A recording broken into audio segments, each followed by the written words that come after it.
Access to education isn't merely an option, it's a fundamental right for all children. When it comes to making dreams a reality, ensuring that every child has a chance at quality learning is crucial to building an equitable future. Welcome to the exchange from our studio here in Doha. Coming up on this episode, we sit down with Laura Friganti, CEO of Global Partnership for Education, about the importance of keeping children in school for their future work prospects.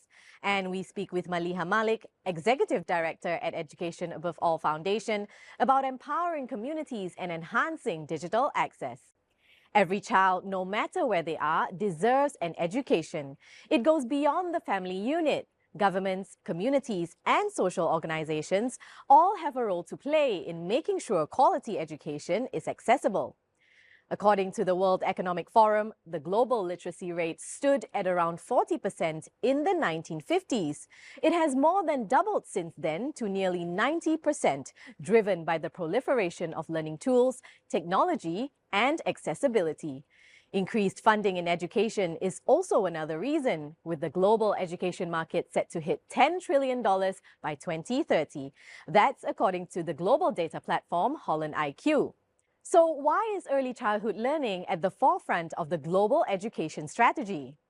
I sat down with Laura Friganti, CEO of the Washington, D.C.-based Global Partnership for Education, the largest fund dedicated to boosting education in developing countries. She explained how this phase of education translates into workforce productivity. To begin with, you have to work with the community to make them understand why sending the children to school is important, why sending the girls to school is important, and why keeping them in school for 12 years is important. I think that in many countries the education system is obsolete in a way and respond to a definition of the sector that is more academically oriented. That is not really what the labor market is asking. If you ask an employer what kind of things they are looking for, even for medium-level jobs, they would say that they want soft skills, they want interpersonal skills, they want problem-solving skills, etc., etc. Not many systems are equipped to produce these skills these days. Well, when it comes to providing quality learning for children, it's not just about what's taught in the classrooms, but outside of it too. According to UNESCO, the Netherlands has shaken up the conventional model by consistently providing forward-thinking education. Our reporter Stefan de Vries takes a look at the country's holistic approach. Hi Lila, I'm in Amsterdam, the Netherlands, where the education system is known for its innovative approach and its focus on children's well-being, making it one of the most effective in the world. The Dutch believe in autonomy, innovation and inclusivity, allowing schools to shape their curriculum and foster critical thinking. I think we don't only focus on the academics, but we also focus on kind of the social emotional development, because school is actually not only there for academics, for math, for science, sure, but it's also very much about how do we learn to emotionally regulate and how do we learn to interact socially.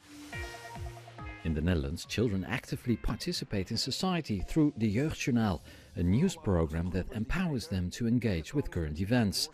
The country's biggest cities have a kinderburgemeester, a children's mayor who represents young voices and advocates for their rights. Ik ben de kinderburgemeester. Er wordt ook wel echt naar me geluisterd. Dat vind ik wel heel fijn. Dat je samen met de kinderraad kan je gewoon voluit praten en je mag discussiëren en er wordt wel echt naar je geluisterd. Dus dat is wel heel belangrijk, vind ik.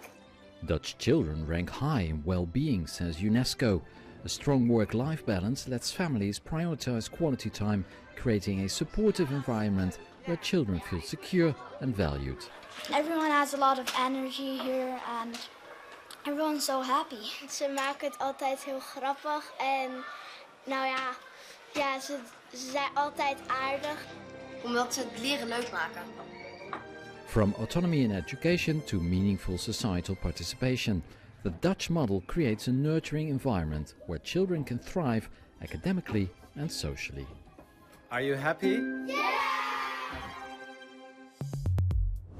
Quality education should be tailored to the unique needs of each population, especially in underserved communities where schooling infrastructures are often compromised. I spoke to Maliha Malik, Executive Director of Education Above All, a foundation in Qatar dedicated to protecting education for disadvantaged groups. I asked her about the organization's outreach programs and how technology is used as a tool to bridge the gap. It has to start off with a needs assessment of the local population, and it has to start off by listening to people themselves, the beneficiaries, and their families and communities about what they need. The best results in terms of schools, in terms of education, are when the community leads their own vision of what a school is. That's when it's sustainable. That's when people feel invested in their own school, their own education. Technology is a double-edged sword. So on the one hand, the risk is that technology is going to be a wonderful solution, but those who can afford it, we need to make sure that the principles of equity and inclusion and fairness apply to accessing quality education through technology. Now it's time for our regular feature, Business in 60 Seconds. Start the clock. Tech giant Apple is gearing up to announce its Q2 financial results for 2025.